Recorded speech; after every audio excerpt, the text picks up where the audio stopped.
এই যে ধাম, ভগবানের চিন্তামণি, দিব্য স্বরূপ। তো আমরা এই যে মোবাইল ব্যবহার করি, দেখবেন মোবাইলের যখন চার্জ শেষ হয়ে যায় না, তখন আবার তাকে চার্জ করতে হয়। প্রত্যেকদিন একটু করে চার্জ দিতে হয়, না দিলে মোবাইল কিন্তু চলে না। চলে?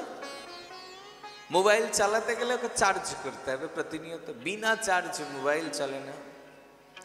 আমাদের মানব শরীরটা ঠিক সেরকম, বিনা চার্জ মানব শরীর চলে না।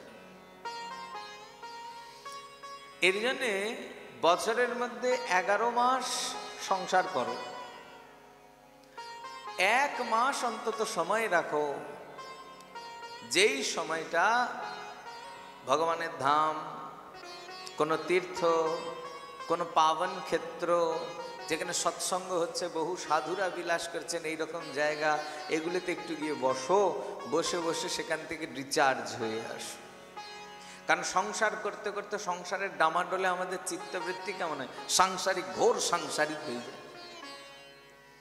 এই ঘোর সাংসারিক চিত্তবৃত্তিকে মার্জন করবার জন্য মাঝে মাঝে একটু সাধুদের চরণতল স্পর্শ হওয়া উচিত। আর এই মুহূর্তে বিরাট বড় সৎসঙ্গ রূপে আমাদের ভারতবর্ষে উদযাপিত হতে চলেছে কুম্ভ মহাপর্ব। আপনারা জানেন, যারা জানেন না তারাও ভালো করে শুনুন। কুম্ভ মহাপর্ব শুধুমাত্র একটা কুম্ভের স্নান নয়, বহু বহু সাধুদের চরণ রঞ্জিত স্থান, সেই সাধুদের চরণধুলির আশ্রয়স্থল,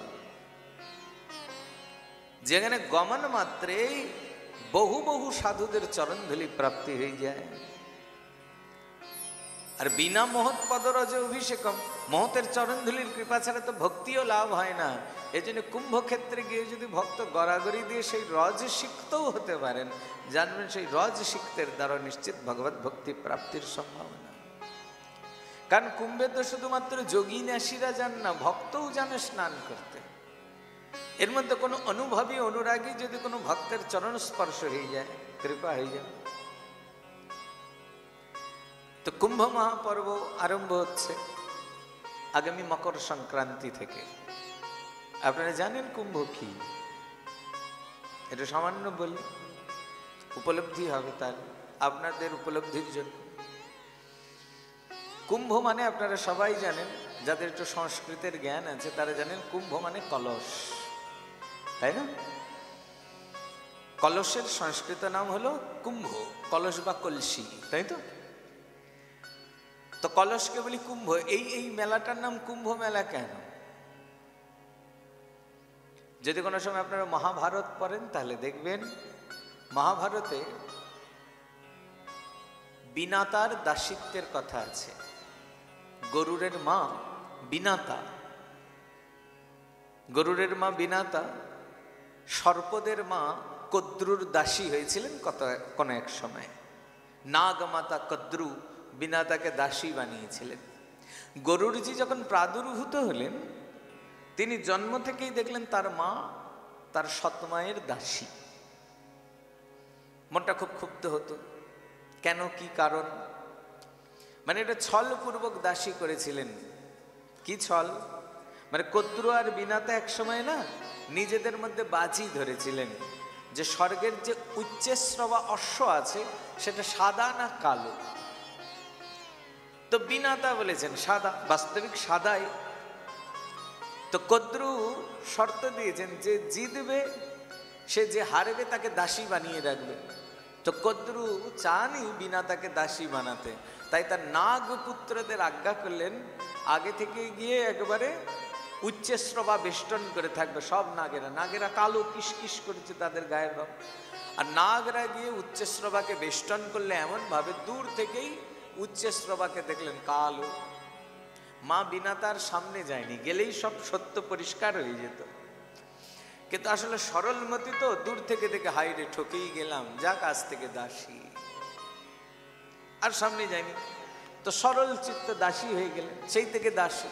গরুর এটা জানবার পর তো মনটা বড় ক্রুদ্ধ হলো, কিন্তু যেহেতু দাসী, দাসিত্ব মোচন করতে হবে, তাই নাগেদের সঙ্গে সন্ধি করলেন। নাগদের বললেন বলো তোমরা কি হলে আমার মার দাসিত্ব মোচন করবে। নাগেরা শর্ত দিলেন যদি অমৃতের কুম্ভ মানে অমৃত কলস স্বর্গ থেকে নিয়ে এসে আমাদের হাতে অর্পণ করা হয়, আমরা ওই অমৃত পেলেই তোমার মায়ের দাসিত্ব মোচন করে দেব। গরুর বললেন তাই হোক। গরুর স্বর্গে গেলেন, ইন্দ্রের সঙ্গে যুদ্ধ করলেন মহারাজ। যুদ্ধ করে ইন্দ্রকে পরাস্ত করলেন। ইন্দ্রকে পরাস্ত করবার মতন পরাক্রম গরুর দেখিয়েছেন বলে গরুরের আরেক নাম খগেন্দ্র। তো পরাস্ত করলেন ইন্দ্রকে। ইন্দ্রকে পরাস্ত করে যখন অমৃতের কলস নেবেন, তখন ইন্দ্র দেখলো এ স্বর্গ থেকে এই সম্পত্তি চলে গেলে তোর বড় বিপত্তি হবে, আর নাগেরা যদি অমৃত খেয়ে ফেলে তো তো জগৎ একেবারে সর্পময় হয়ে যাবে, তখন জগৎকে রক্ষা করা মুশকিল হয়ে যাবে। তো এর জন্য কি করলেন, গরুরের সঙ্গে ইন্দ্র সন্ধি করলেন যে তুমি অমৃতের কলস নিয়ে যাও, তোমার ছায়া হয়ে আমি সঙ্গী হয়ে তোমার সঙ্গে সঙ্গে যাব।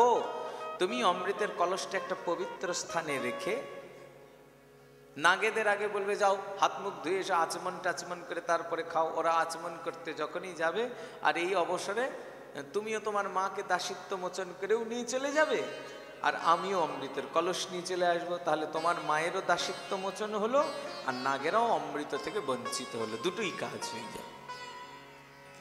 তো গরুর ইন্দ্রের সঙ্গে এই সন্ধি করলেন, সন্ধি করে অমৃতের কলস নিয়ে আসছেন। তো গরুরজি সেই যে স্বর্গ থেকে নিয়ে আসছেন কলস, আমরা একটা হাতের মধ্যে কলস নিয়ে কত দূর যেতে পারবো, একটু যেতে হাঁপিয়ে যাব না? আর গরুরজিও হাঁপিয়ে গেছিলেন, গিয়ে এই ভূমণ্ডলে 4টে জায়গায় সে অমৃত কলস রেখে বিশ্রাম করেছে।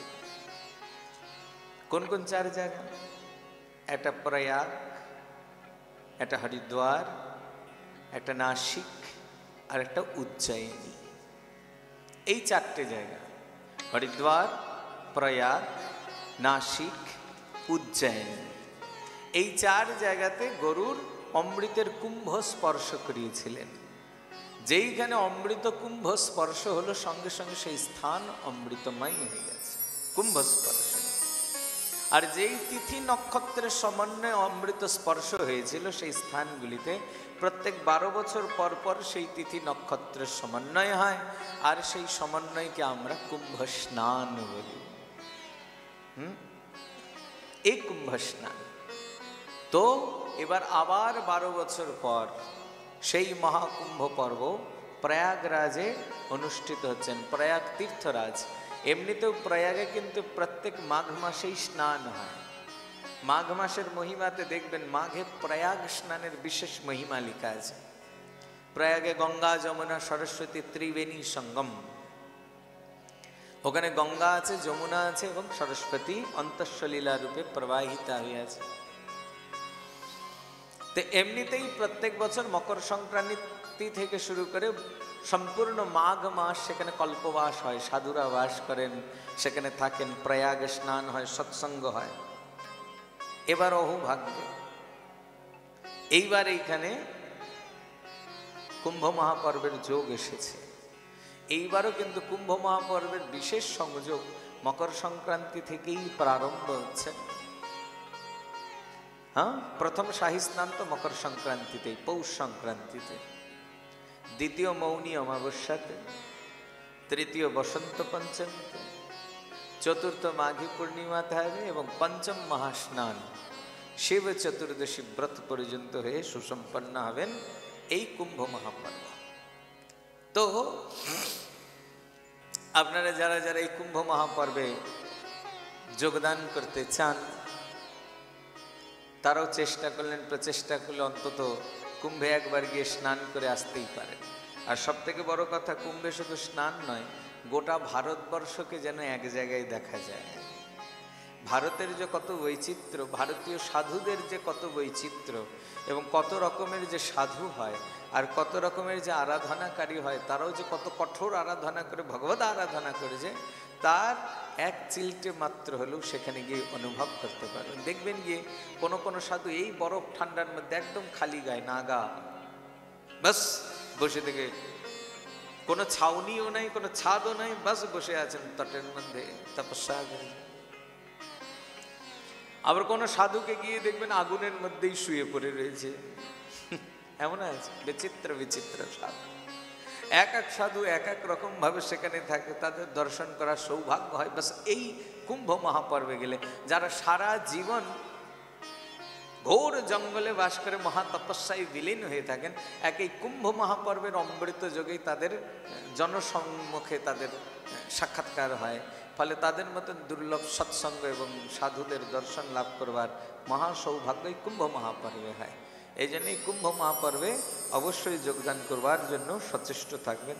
যারা যারা যাবেন নিশ্চিত রূপে অন্তত কিছু না হলেও সৎসঙ্গ তো হবে। কারণ আমাদের ভাগ্য অমৃত স্নান তো অমৃত স্নান হয় না, অন্তত কোনো সাধুর চরণ রজ যদি মস্তকে লেগে যায়, জীবন যদি কৃতকৃত্য হয়, ব্যাস এই আশা, এই আকাঙ্ক্ষা, তাতে যদি কোনো কিছু কৃপা